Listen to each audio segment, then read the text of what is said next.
Good evening and welcome to Sunset News this Wednesday evening. As always, we bring you news, community stories, economics, weather and sports. I am Diana Master.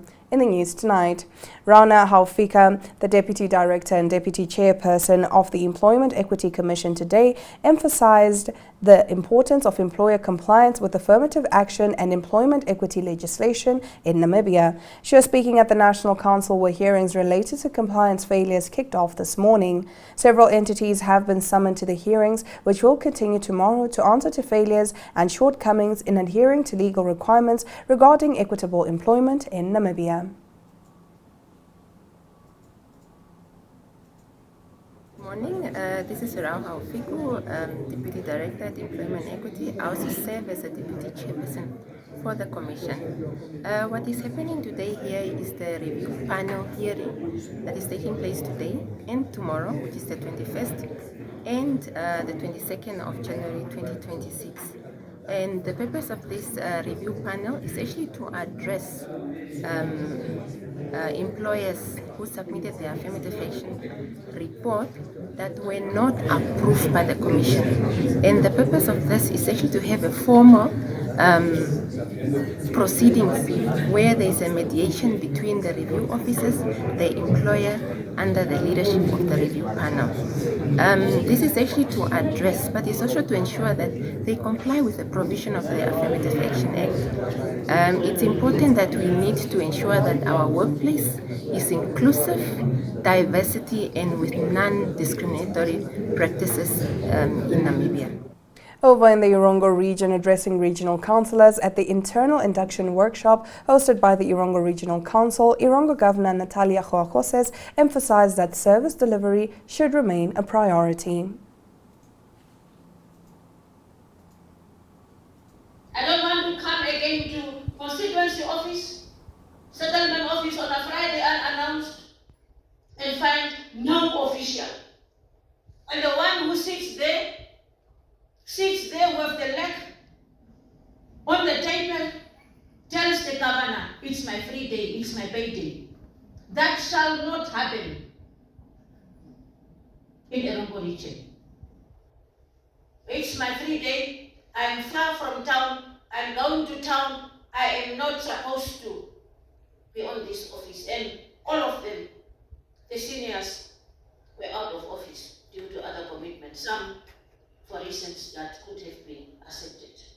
And then you make arrangements when you're out of office. When director is not in the office, there must be a written delegation of powers of authority to the next level in writing.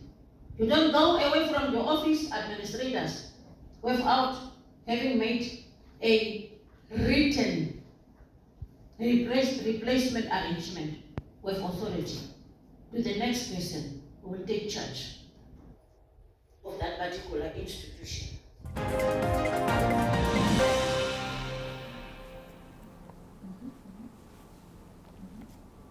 Getting into our next story, Arandis Town Council has drawn a firm line against the transportation of hazardous toxic waste through the town, warning that such activity endangers human life and undermines its green development vision. In a letter dated 19 January 2026, addressed to NamWaste Managing Director Rian Vermeulen and written through its lawyers, Metlaw attorneys and notaries, the council made it clear that it simply cannot allow hazardous toxic waste, which poses possible death risks and serious health risks to its residents, to travel through its town. The council said it has launched Arandis in a proactive manner from being a mining town into the leading green urban and industrial zone town in Namibia based on large-scale renewable energy to produce green hydrogen, green steel, green-based chemicals, and green technical components. NamWaste's intended haulage of hazardous toxic waste through Arandis seriously threatens these sustainable goals and investments. According to the letter, Arandis Town Council has vehemently opposed the construction of hazardous toxic waste management site, which is a mere 15 kilometers from Arandis town centre. It added that the council resolved on 14 November 2024 that it would not grant consent for the hazardous and toxic waste dump site project by Rent a Drum, of which NamWaste appears to be a subsidiary in its area of jurisdiction. Metlaw attorneys further noted that no access whatsoever will be granted to NamWaste through Arandis for the transport of general and hazardous toxic waste, and or pre-treated toxic liquid waste and or liquid arsenic waste and or low-level radioactive waste. When reached for comment, Arandis Town Council CEO Stanley Norris and Vermeulen did not immediately respond. Now, the Parliamentary Standing Committee on Gender Equality, Health and Social Welfare has expressed concern over reports that patients diagnosed with tuberculosis, mental health conditions and chronic illnesses are being accommodated in the same ward at Oshuarongo District Hospital, a situation that poses a serious risk of cross-infection. The committee also raised concerns about the absence of the Regional Health Director or senior representative who could provide answers regarding the hospital's upgrades and the use of government-allocated funds. SWAPO parliamentarian Paula Cooper questioned what medical practitioners have done to address the situation, given the dangers posed by psychiatric patients, the risks of infection and reinfection, and the potential for spreading diseases to others. You are aware that there is a problem with the demarcation of patients according to their respective diseases. For instance, TB patients were placed together with psychiatric patients, some of whom only knew they had high blood pressure. This is very worrisome. What has been the response from headquarters regarding assistance in this matter? She questioned. Namibia Economic Freedom Fighters parliamentarian Longinas Ipumbu noted that the committee might appear unruly when confronting such issues. Hospital representatives who attended the meeting on behalf of the facilities management informed the committee that the TB ward had been closed and converted into a dialysis unit, which remains non-functional. They also reported the absence of a seclusion room for aggressive patients, putting both medical personnel and other patients at risk. It was further revealed that there is currently no designated space for TB patients. The matter has been escalated to the Regional Health Director, who is reportedly aware of the situation. The hospital indicated that they had written to the director and even appointed a staff member in psychiatry to assist with aggressive patients due to safety concerns. However, they stressed that no action has been taken so far, leaving both staff and patients at daily risk of infection. When reached for comment, Otjozondjupa Regional Health Director Gerbado Timotheus said he could not attend the meeting with the Parliamentary Standing Committee as he was in the Karis region on official duty. And now, closing off our top stories, Namibia has long enjoyed international recognition as one of Africa's safest and most peaceful countries, but that reputation is now under increasing pressure. Spokesperson of the Namibia Tourism Board, Flora Quest, said that Namibia consistently ranked among the top 3 most peaceful nations on the continent and around 50th globally on the Global Peace Index. According to her, the country has built a reputation founded on political stability, peaceful democratic transitions, and a culture of coexistence. For decades, this standing has been one of Namibia's greatest competitive advantages, she said. Quest said that the recent travel advisories issued by Germany, Canada, and other countries have raised red flags over crime in Namibia, particularly incidents affecting tourists. Such advisories are not issued casually. They are based on reported crime data, incident patterns, and assessments of risk to foreign nationals.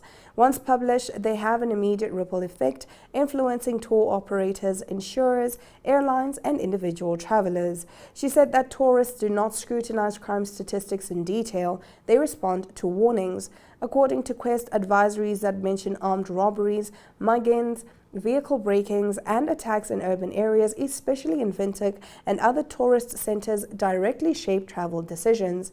Quest said that tourist safety must therefore be treated as a national priority. This requires visible and effective policing in tourist areas, stronger investigations, swift prosecution of offenders, and zero tolerance for corruption within the justice system. It also demands community involvement, improved urban safety planning, better lighting and infrastructure, and serious attention to the social drivers of crime such as unemployment, substance abuse, and inequality. That brings us to the end of our top stories. After the break, we bring you our story of the day. Ready to be entertained? We've got you.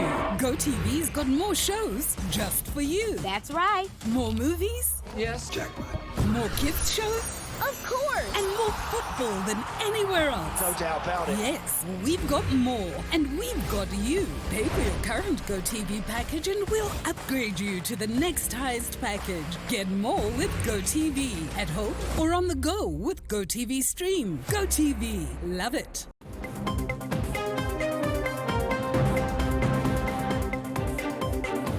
Hi.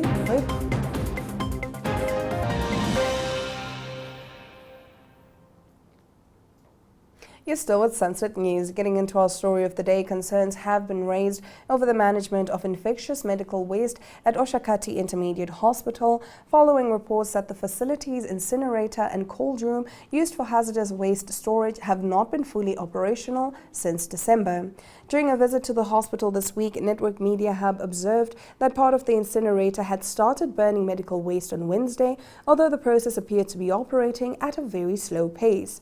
Hospital officials on site indicated that arrangements were being made to have the incinerator fully repaired.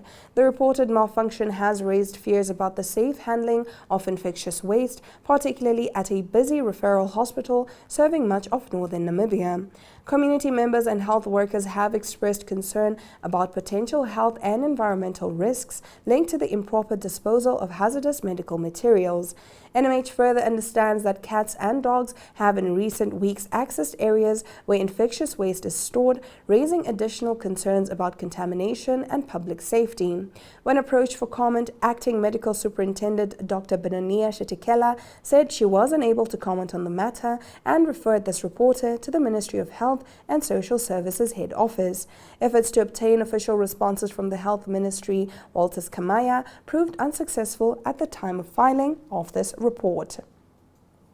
That brings us to the end of our Story of the Day segment. After the break, we bring you the latest in economic news. Life is unpredictable and one needs to be protected against any eventuality. Get Santam legal access from as little as 50 Namibian dollars a month for when you find yourself in need of legal representation due to civil cases, criminal prosecution, and family matters such as divorce, child maintenance, and custody. It also covers labor disputes, disciplinary hearings, and unfair dismissal or retrenchment. With Santam Legal Access, you'll receive free legal advice on almost every legal aspect, whether the specific matter is covered by your policy or not. For true peace of mind and legal protection when you need it most, call us on 061 292 8000. Santam. This is freedom.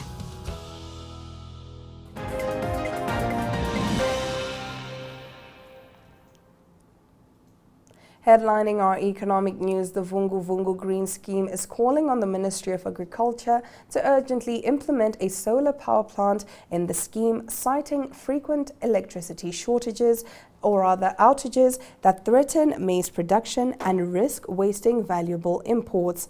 Crop Production Officer Kashokora Pontianas told Network Media Hub that the scheme first requested support for solar power in 2022. A team was sent to assess the site and draw up plans for the solar installation, he explained. But to date, nothing has been installed. We are still struggling with power outages that can destroy fertilizers and chemicals if electricity goes off at the wrong time. The scheme, located in Kavango East region, has steadily increased output. This season, 311 hectares of maize have been planted, with an expected harvest of 10 tons, up from 8 tons last year.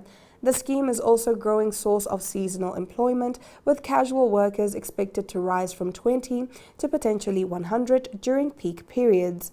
Government support, particularly following a visit by President Netumbo Nandi-Ndaitwah last year, has significantly boosted capacity. Since then, the scheme has received 7 tractors, including 3 large-scale tractors and 4 smaller implements from Mashare and Lemke, as well as a combined harvester and other essential farming equipment.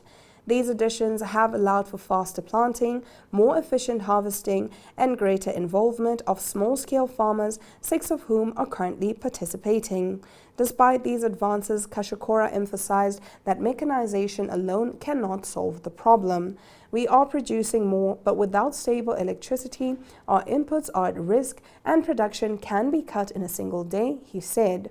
He also raised concerns over locust infestations, with swarms recently observed near the scheme's office. If they move into the fields, it could become a major problem, he warned, urging immediate intervention from agricultural authorities. The scheme's main market is Bokomo and Namib Mills, which purchases maize meal for meal production. Reliable electricity would ensure harvested crops reach the market safely and prevent the waste of fertilizers and chemicals caused by unexpected blackouts. Kashokora praised the government's support, noting that since the president's visit, production conditions have improved significantly. Yet he stressed that a solar-powered energy solution is critical to protect crops and maximize mechanization benefits. Getting into our next story, Bank Windhoek has approached the High Court seeking judgment against Emmanuel Mulunga and his close corporation for more than 1.39 million Namibian dollars, alongside an order declaring a bonded property in Rehoboth to be executable following persistent loan defaults. Mulunga is one of the Namcor executives arrested in July 2025 in connection with the Namcor Enercon oil scandal. He has been in custody for 6 months. In court papers dated 19 November 2025, the bank cites Mulunga as the first defendant and Admiral Investments Close Corporation, of which he holds a 100% member's interest, as the second defendant. Admiral Investments is cited as surety and co-principal debtor for Mulunga's obligations. The bank's main claim arises from a mortgage loan agreement concluded on the 29th of January 2016, under which Bank Windhoek advanced 1.7 million Namibian dollars to Mulunga, secured by a first covering mortgage bond over Earth 967, Block A, Extension 1, Rehoboth, measuring 713 square meters. The bond was registered for 1.7 million Namibian dollars, together with an additional 340,000 Namibian dollars. According to the summons, Mulunga repeatedly defaulted on his repayment obligations, failing to pay monthly installments on 51 occasions since the loan's inception. The bank alleges that he has been in continuous arrears since 31 July 2025, with arrears amounting to 68,065 Namibian dollars at the time of demand. After issuing a formal letter of demand on the 15th of September 2025, Bank Windhoek says the breach was not remedied, resulting in the termination of the loan agreement. That brings us to the end of our economic news. Now let's take a look at our financial indicators. The Namibian dollar trades at 22.06 to the British pound, 19.25 against the euro, 16.42 against the US dollar, and 2 Namibian dollars and 36 cents buys you 1 Chinese yuan. All commodities are up, save for copper, which took a dip of 0.08%, now trading at $5.76 per pound. Stay with us. Right after the break, we bring you the latest in international news.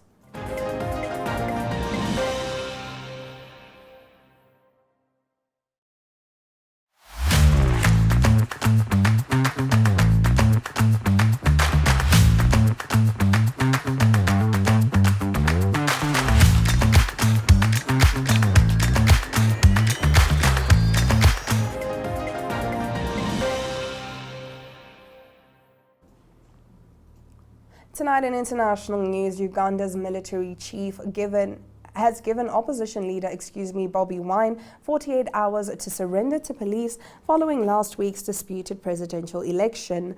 Wine, who finished runner-up, has alleged widespread fraud during the vote that saw incumbent President Yoweri Museveni win a 7th term in office. The opposition leader is in hiding, saying he fled a military raid on his home hours before the 81-year-old president was declared victor on Saturday. In a series of posts on X late on Monday, military chief Muhoozi Kainerugaba threatened Wine with violence, saying he will be treated like an outlaw if he doesn't hand himself in. Kainerugaba, who is Museveni's son and widely believed to be his preferred successor, often makes inflammatory posts on social media. At least 118 members of Wine's National Unity Platform party were charged in court on Monday with election-related offences, including unlawful assembly and conspiracy. The party's Secretary General has denied its members were involved in violent activity. Wine says the NUP will not challenge the results in court as it has no confidence in the judiciary. Instead, it is looking at all non-violent legal options. In our next story, Nigeria's police have now confirmed that a group of worshippers was kidnapped from 3 churches in a remote part of the northern Kaduna state after previously denying it. More than 2 days after the raid on the Kuminwali village, police on Tuesday night said that an earlier statement denying the attack had been widely misinterpreted. Local residents told the BBC that 177 worshippers had been abducted, but that 11 later escaped. Police spokesperson Benjamin Hundeyin did not give any numbers, but said subsequent checks by operational units and intelligence sources had confirmed the abduction. He said security forces had been fully deployed to the area and that search and rescue operations and patrols were underway. The police spokesperson added that the earlier statement was not a denial of the incident, but a measured response pending confirmation of details from the field, including the identities and number of those affected. One eyewitness said the attack happened at about 10 a.m. local time on Sunday. Some people tried to run, but they couldn't because the armed men had surrounded the village, he said. They gathered people together and later forced them to march into the bush. Residents said the attack affected 3 churches, 2 which are part of the Cherubim and Seraphim Movement Church and 1 from the Evangelical Church Winning All. In a joint statement with local government officials on Monday, Kaduna State Police Commissioner Alhaji Muhammad Rabiu described the reports of a kidnapping as mere falsehood, which is being peddled by conflict entrepreneurs who want to cause chaos. He challenged anyone to list the names of the kidnapped victims and other particulars. The chairman of the Kajuru local government area, which includes Kuminwali Dauda Madaki, said security forces had been sent to the area but found no sign of a kidnapping. That brings us to the end of our international news segment. Now let's take a look at the weather predictions. Oshakati can expect partly cloudy conditions with maximum temperatures of 33 degrees Celsius and minimum temperatures of 25 degrees Celsius. Here in Windhoek, we can expect minimum temperatures of 21 degrees Celsius and maximum temperatures of 32 degrees Celsius. Over at the coast, it's bright and clear skies and sunny weather, as Swakopmund and Walvis Bay can expect maximum temperatures of 19 and 23 degrees Celsius respectively, and 18 and 18 degrees respectively. Now, let's get into our sports recap this evening. After his appointment last year as head coach of the Namibian national men's cricket team, former FNB Eagles batting star Craig Williams shares one of his first memories during his transition to the world of coaching. Williams was speaking at the send-off for the FNB Eagles, who will depart for Dubai and then to India for their final preparation of the ICC T20 World Cup. Let's take a look. 60 million plus. I just couldn't believe it. I thought, to run a team and, your junior teams and 80 staff and, the amount of funds it takes and requires to do that. If I look at how we've prepped this year, we went early to Canada. That costs a lot of money. We're going early to Holland this year. We're going early to America. So all our boxes are getting ticked the whole time.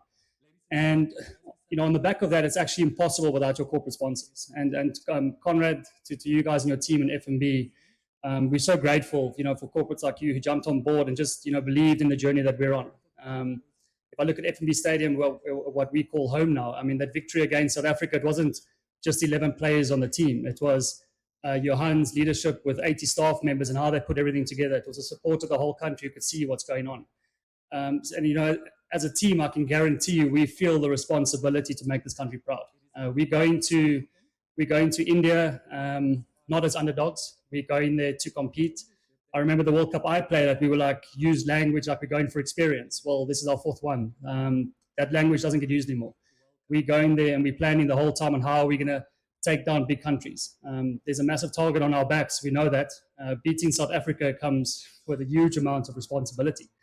I think the world is watching us very closely. Just if you look at the Under-19 World Cup and look at what's going on here.